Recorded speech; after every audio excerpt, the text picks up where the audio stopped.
you guys see me? What do I like this? Oh, hello? We feeling like, how's your evening? Hello. He's down here. Oh my God. Books are falling.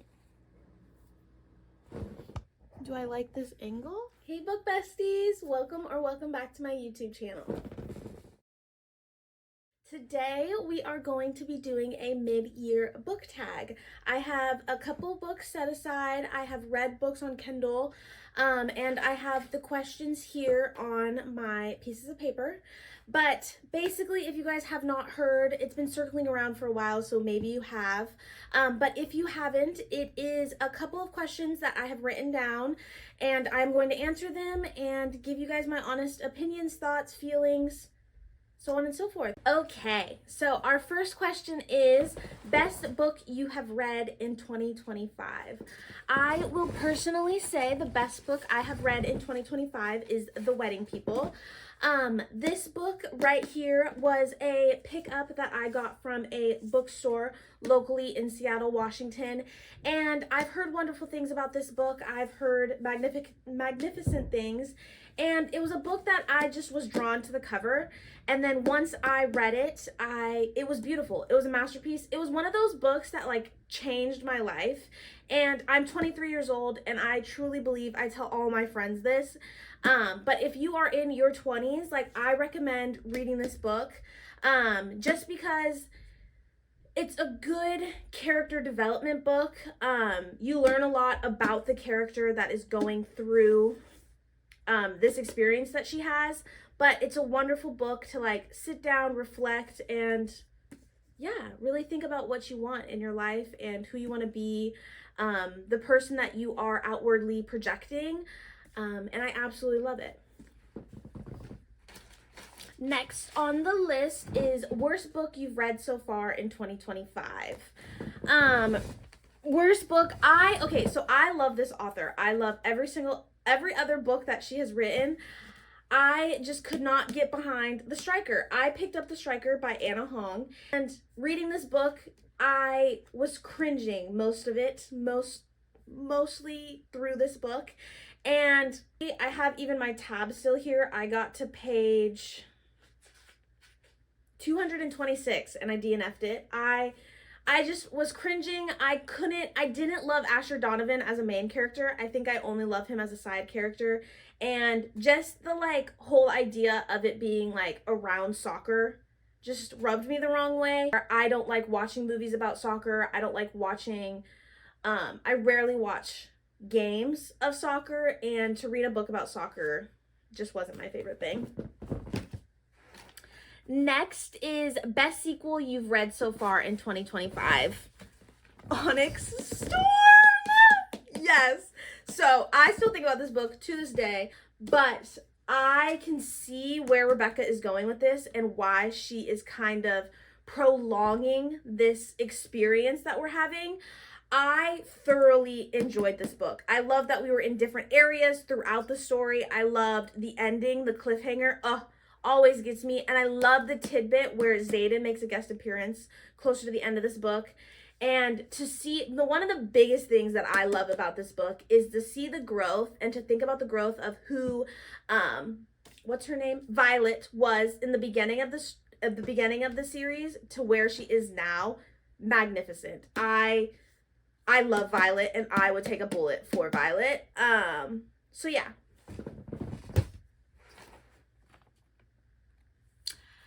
The next question is worst sequel you've read so far in 2025.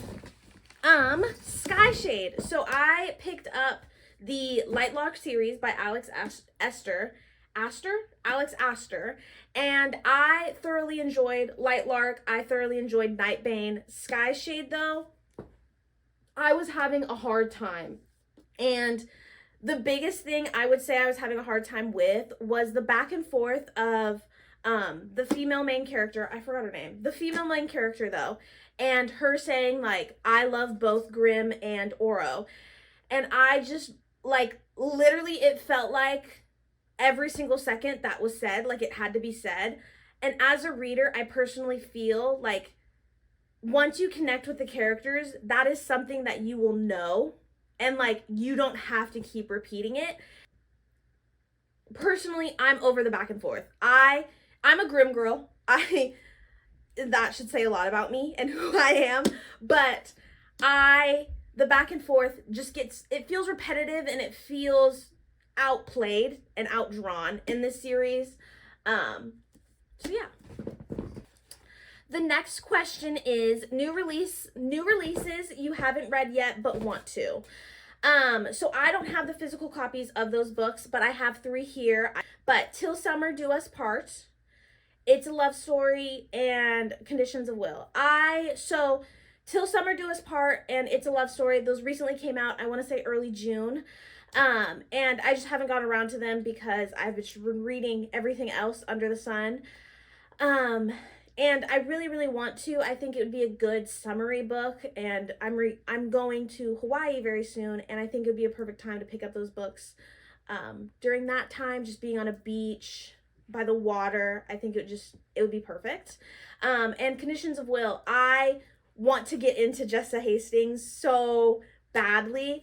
But I don't know if I want to start with Conditions of Will. Please let me know if I should start with Conditions of Will. There's other books that I know that I have on this mid-year book tag that I will bring up, but I want to read Conditions of Will. However, I contradict myself, and I think I should start with Magnolia Parks, but she has a new release coming out literally the middle of this month, and I'm like, oh, do I read that one?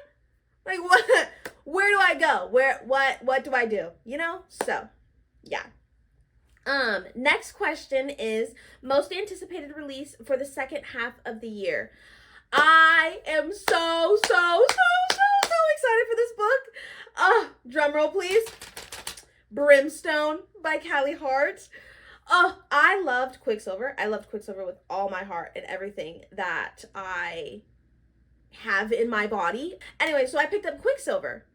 And I was like, okay, fun, fresh, love it, whatever.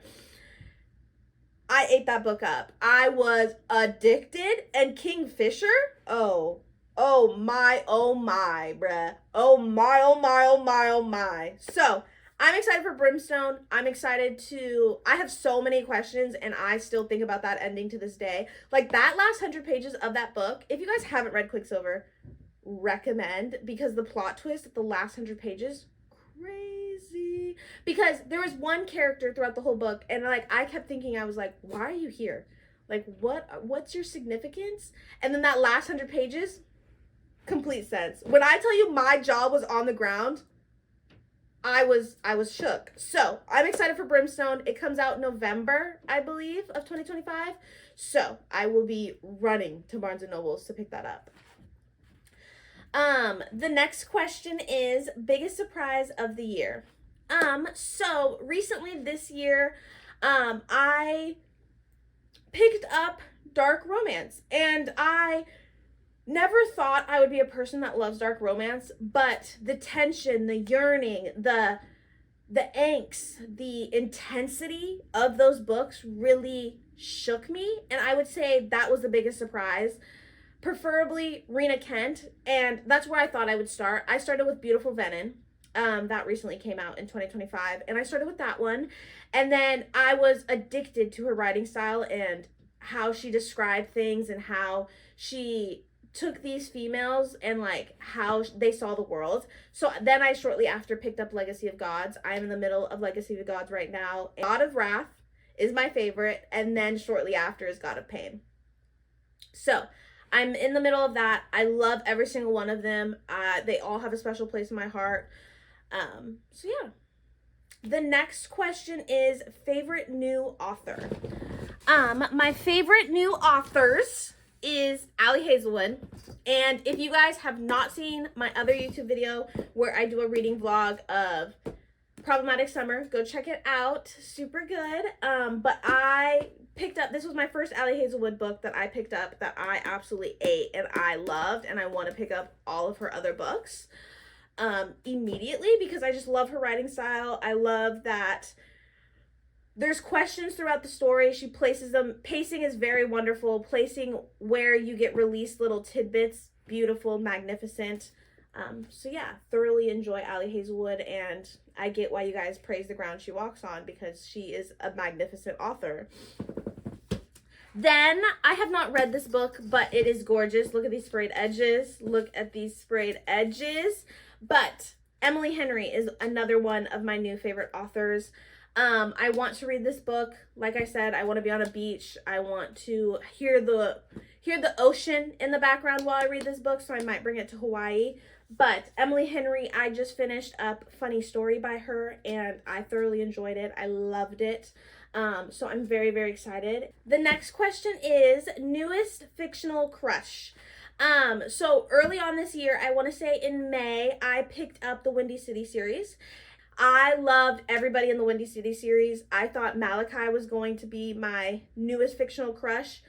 But then I read about Rio. And when I tell you Rio, that's my man, that's my man, that's my man. So, Rio DeLuca is my new fictional crush, and I think about that book all the time. And I think it was wonderful that he finished up the series. And I just loved it. I love him and Hallie. Super, super good. A book that made you cry. That's the next question. So there's a couple I have here. I have Caught Up by Liz Tomforty.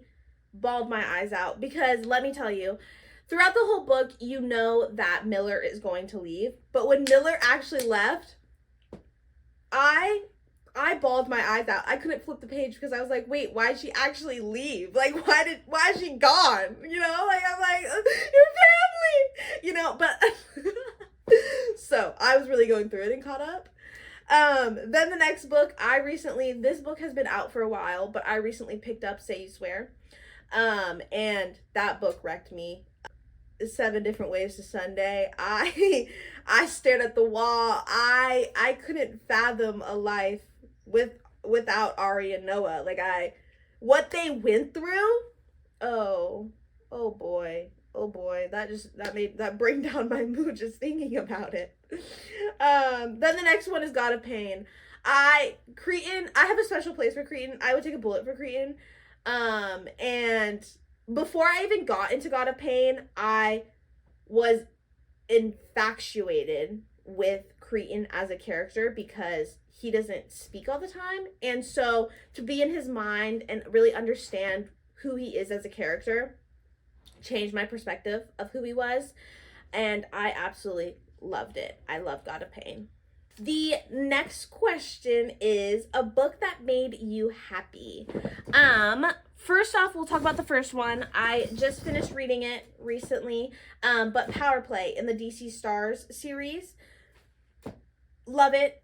It made me happy. I kicked my feet. I enjoyed it. I thoroughly enjoyed that book, and I want to continue the DC Stars series because each and every one of those characters, they're funny, they're lighthearted. It's a wonderful palate cleanser, and see how he helped Piper become the strong, independent, worthy woman was just beautiful. Then the next book is One Golden Summer. I recently read this one. Once again, it is in my reading vlog with the Allie Hazelwood. But this book, wonderful. Wonderful, wonderful, wonderful. It made me happy. I loved Alice and Charlie.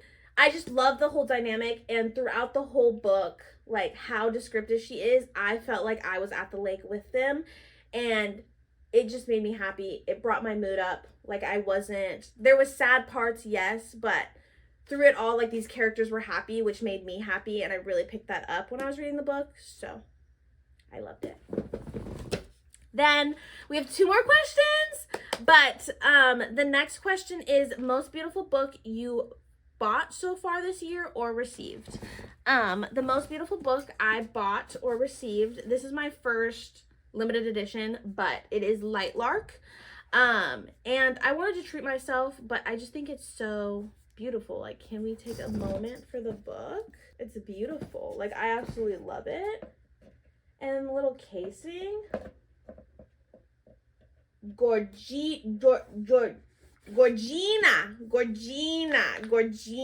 Maybe I should I do it like this? Is this how it's supposed to be? Like that? Anyways. Most beautiful book I've ever picked up. And then final question is, what books do you need to read by the end of the year? And I have a couple here. I want to read Magnolia Parks by Jessa Hastings, like I said before. I just want to read a Jessa Hastings book. I have seen so many reviews, so many raves, so many, like, I want to feel something with Jessa, and I want to endure in that pain, you know? Then the next one that I want to read is Throne of Glass. I have the series. I bought the whole series because I know I've read the first book and I know I'm going to love the series. However, to commit to an 8-book series is kind of crazy, because my attention span is just not, you know. Then after Throne of Glass, because I've read ACOTAR, I want to pick up Crescent City, and those are just thick in and of themselves. So yeah. And then lastly, the last author that I want to get into, V.E. Schwab. I don't know where to start. I don't know where to go. I don't even know what to look at first with V.E. Schwab. But if you guys have any recommendations about any of the books that I have listed, or where I should start, like I've said multiple times, please let me know in the comments down below. But yeah, that is my mid-year book tag. I hope you guys enjoyed sitting with me on this wonderful Sunday. Please like, comment, and subscribe for more. And I would love hanging out with you, each and every one of you book besties. And I hope you have a wonderful week ahead. Bye. Mwah.